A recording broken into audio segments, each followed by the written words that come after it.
Hello दोस्तों, मेरा नाम है कृष्णा। सामान्य अध्ययन 4 मैं पढ़ा रहा हूँ GS4 रीडिफाइन एजुकेशन के इस प्लेटफॉर्म पर। Redefine education by Riddhi Sharma और this is about me. You can see here this is my score. और GS4 ये वेबसाइट है, ये टेलीग्राम चैनल है। सीधे हम आते हैं पॉइंट पर। पिछले लेक्चर में हमने मानवीय मूल्य पढ़े और नेता, सुधारक और प्रशासक, इनकी बात समझी। ठीक है, मूल्य समझ लिए, अब इनकी बात समझ ली। अब इनके जीवन और उपदेशों से शिक्षा क्या मिलेगी, इसको अभी फ़िलहाल मैं पढ़ा दे रहा हूँ। लेकिन जब आप ये वाला चैप्टर पढ़ लो, एक तो अभिवृत्ति, मतलब ये अप्लाइड पार्ट है, अब जो इनके लाइफ से आप क्या क्या सीखते हो, इसके अलावा ये अभिरुचि या बुनियादी मूल्य, आप इनसे क्या सीखते हो।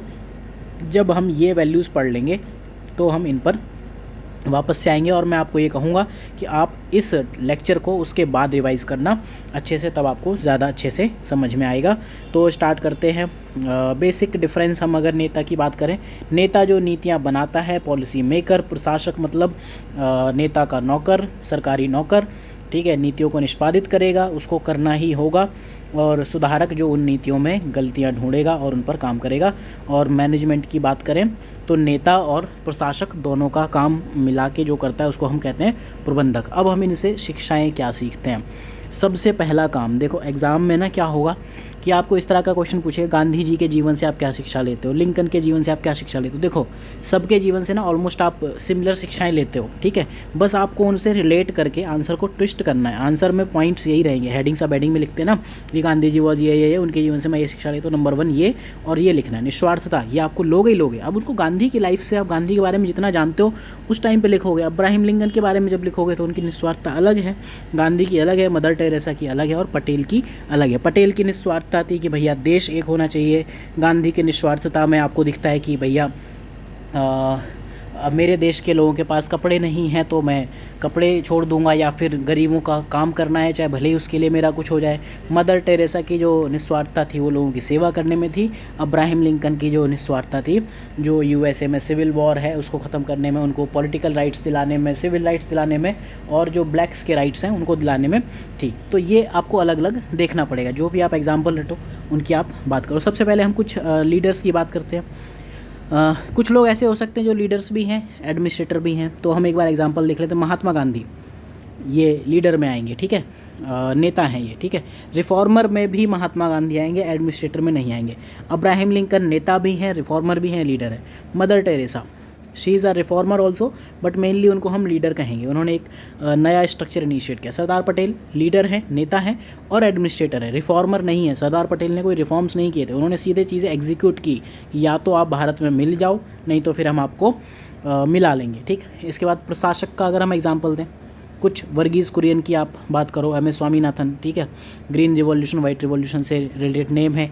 श्रीधरन दिल्ली मेट्रो से रिलेटेड है। तो प्रशासक हैं। दिल्ली गवर्नमेंट ने कह दिया आपको मेट्रो बनाने है, इन्होंने कहा ठीक है मैं बना दूंगा। महान क्यों कहलाते हैं? क्योंकि इन्होंने गिवन टाइम में, इंडिया जैसी कंट्री में जो टाइम के पहले गवर्नमेंट प्रोजेक्ट पूरा कर दे उसको आप महान ही कहोगे। CD Deshmukh, VP Menon, Sardar Patel, again इसमें आपके प्रशासक के नाम आते हैं जिनमें आप बात करते हो। प्रकाश सिंह का आप नाम ले सकते हो, ठीक है। देन महान सुधारक, उनके जीवन से आप क्या शिक्षा लेते हो। जैसे सुधारक आपने पढ़े ही होंगे बहुत सारे, स्वामी विवेकानंद, राजा राम मोहन राय, गांधी जी हुए, और जितने भी जो सोशियो रिलीजियस रिफॉर्म्स हैं उनमें आपको जो भी नाम दिखें, ईश्वर चंद्र विद्यासागर, वो सब सुधारक ही हैं। तो इनकी जो मुख्य शिक्षाएं हैं वो अलग होंगी, काफ़ी कुछ सेम भी होंगी, लेकिन मोस्टली कुछ जो बेसिस है वो वेरी करेगा। नेता लोग मेनली क्या शिक्षा देते हैं? लोगों की ज़रूरत, मूल्य और नैतिकता के काम पर आधारित है। ठीक है, क्यों? क्योंकि नेता को आप इलेक्ट करते हो, नेता का काम है नई स्ट्रक्चर इनिशिएट करना। तो नए स्ट्रक्चर के लिए लोगों की ज़रूरत और उनके मूल्यों को देखकर करना पड़ेगा। ठीक है, लोगों की अगर मूल्य और नैतिकता को आपने नई पॉलिसी बनाने में वॉयलेट कर दिया, जैसे आप एक रिलीजन से रिलेटेड कोई पॉलिसी बना रहे हो, आपने रिलीजन के पॉइंट्स ही वॉयलेट कर दिए, तो फिर आपके अगेंस्ट प्रोटेस्ट हो जाएंगे। तो आपको हमेशा ये चीज़ ध्यान रखना है। साथ में लोगों की ज़रूरतों को देख के आपको जो भी पॉलिसीज़ हैं, स्ट्रक्चर बनाने हैं, वो बनाने होते हैं। तो ये नेता ये काम करते हैं, ठीक है। प्रशासक, ये लोग क्या काम करेंगे? लोक प्रशासन में नैतिकता कैसे है, ठीक है।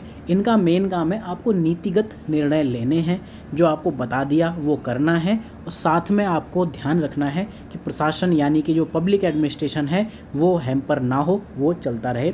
ये महान प्रशासक का, जो भी प्रशासक हैं उनका मेन काम यही होता है, ठीक है। इसके बाद हम एक बार देखते हैं कि जो महान सुधारक है वो क्या करते हैं। इनकी जो शिक्षाएं समानता, करुणा, इक्विटी, इक्वालिटी, इंक्लूजन, समावेश, इन पर आधारित है। सुधारक क्या चाहते हैं? दुनिया में सबके पास सब कुछ हो, ठीक है। क्लासलेस सोसाइटी की बात करते हैं ये लोग, ठीक है।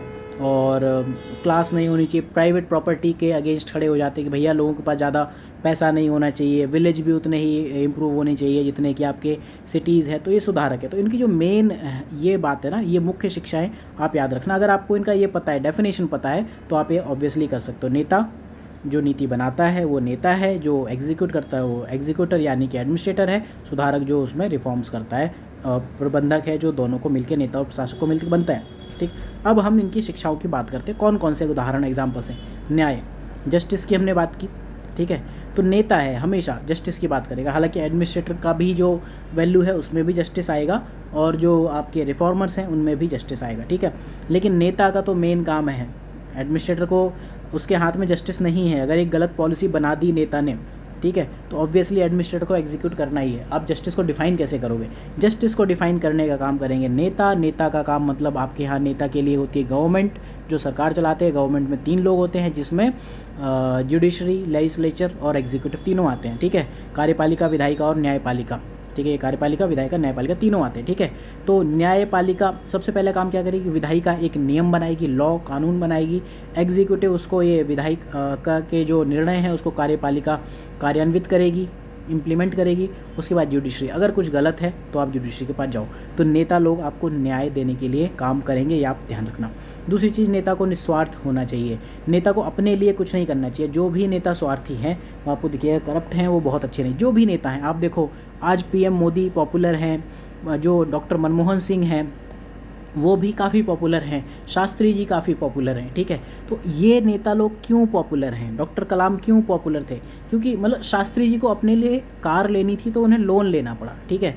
पीएम मोदी अपने आप तो आप उनको नहीं कह सकते हो कि ही इज़ करप्ट, या doctor Manmohan Singh he is corrupt, ठीक है। पार्टीज़ हो सकती हैं, जो भी पार्टी है ना, पॉलिटिकल पार्टीज़ मास बेस्ड पार्टी होती हैं, चाहे वो किसी भी पार्टी, चाहे वो बीजेपी से रिलेटेड हो या कांग्रेस हो या फिर एनी पार्टी, क्योंकि मास, मोस्टली मास का नेचर तो सेम होता है ना। और इन जनरल ह्यूमन को जैसे ही मौका मिलता है वो करप्ट हो जाता है। कोई 10 रुपये के लिए, कोई 10,000 के लिए, कोई 10 लाख के लिए, दहेज जैसे एग्जाम्पल है, काइंड ऑफ करप्शन। तो नेता को निस्वार्थ होना चाहिए। अगर उसके मन में स्वार्थ आ गया तो फिर वो देश के लिए या लोगों के लिए काम नहीं कर पाएगा। पहले उसे अपना स्वार्थ दिखेगा, पैसा काम करना है। इसके अलावा नेता को होना चाहिए शांति प्रिय, ठीक है।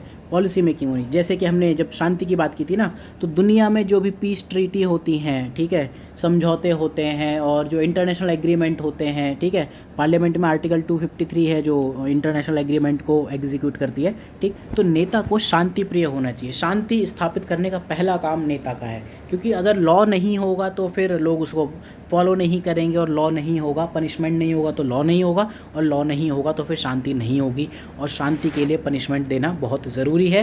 तो ये काम नेता लॉ बना के ही कर सकते हैं।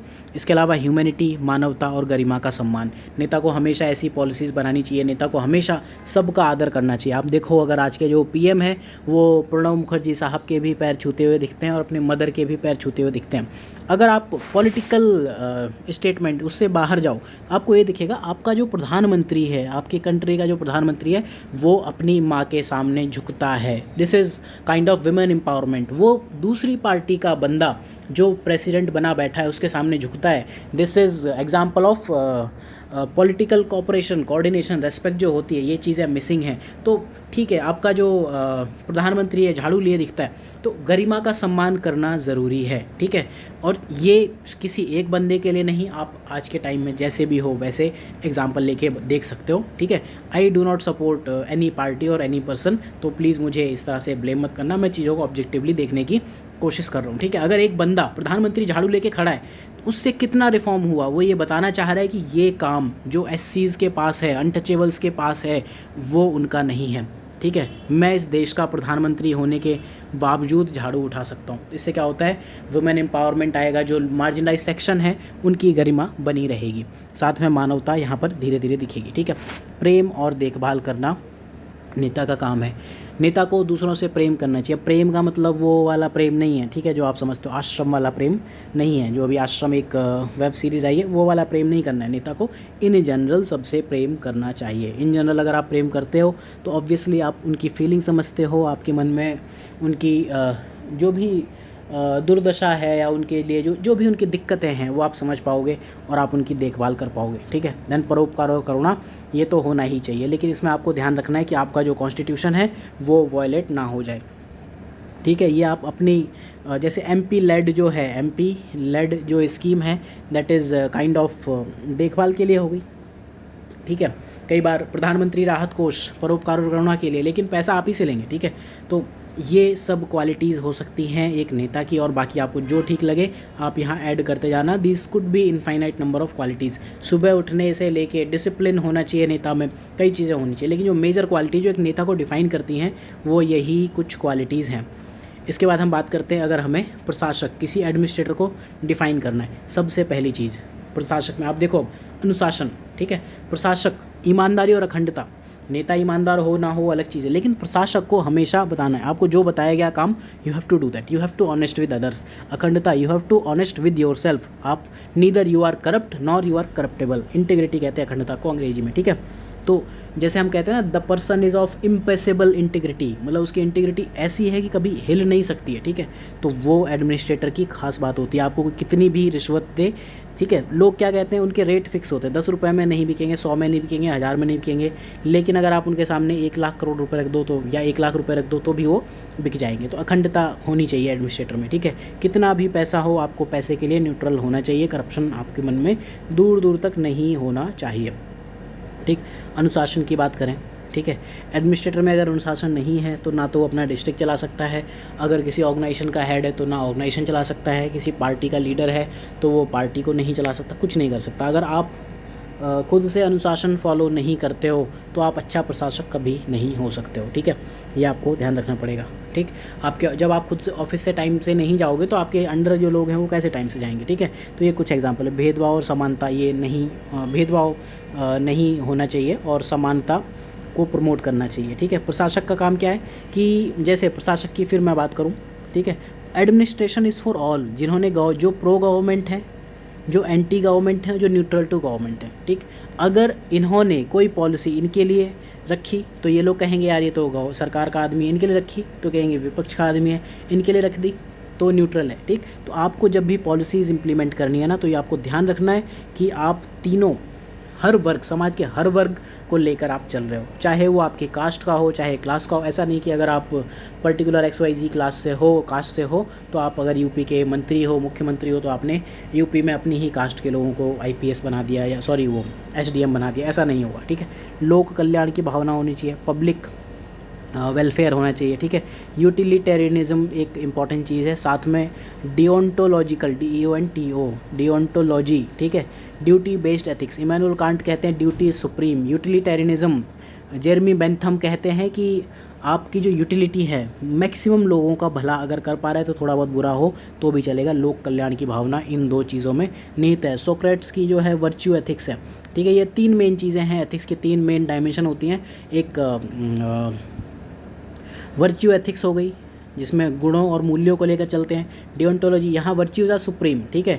डिओंटोलॉजी, ड्यूटी इज सुप्रीम, आपको जो कार्य रिस्पॉन्सिबिलिटी दिया गया है वो आपको वही फॉलो करनी है, चाहे आप उसके लिए आपको जान ही क्यों ना देनी पड़े। सिलेबस में एक टॉपिक होता है डेडिकेशन फॉर पब्लिक सर्विस, ठीक है।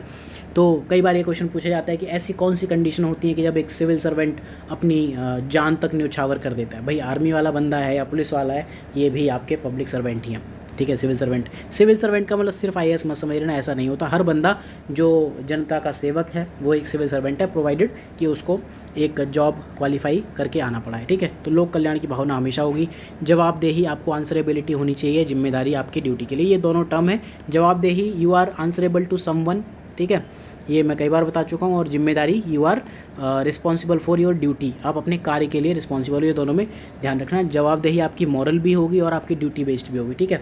अगर आपने आज अपनी कैपेसिटी में किसी सपोज़ इसका मैं आपको एक बेस्ट एग्जांपल बताऊं मोरल, और इसमें जो डिलेमा आता है, सपोज़ एक 60 छोड़ो 76 ईयर ओल्ड एक पर्सन आपके ऑफिस विजिट करता है एंड ही और शी टेल्स कि मेरे पास डॉक्यूमेंट नहीं है लेकिन मुझे पेंशन दे दो। आप देख पा रहे हो, ठीक है, कि उसके पास ना डॉक्यूमेंट है, but visibly you are sure कि वो इस एज का है।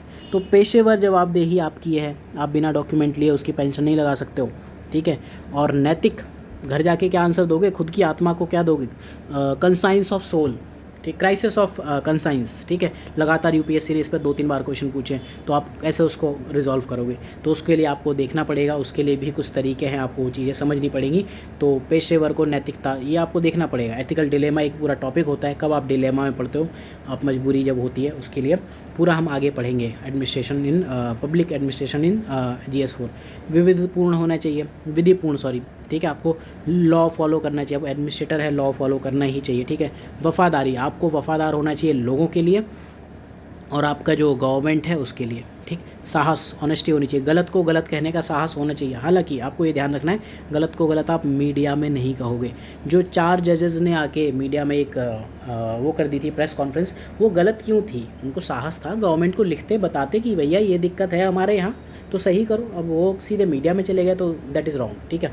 और एकता और सम्मान, इस तरह बहुत सारी चीज़ें हो सकती हैं, आपको उन चीज़ों की बात करनी पड़ेगी। देन महान सुधारक की बात हम क्या करें, सबसे पहले ये ह्यूमैनिटी और रेस्पेक्ट के लिए काम करते हैं। सुधारक का जो पहला काम है वो ह्यूमैनिटी पर काम करना है, ठीक है।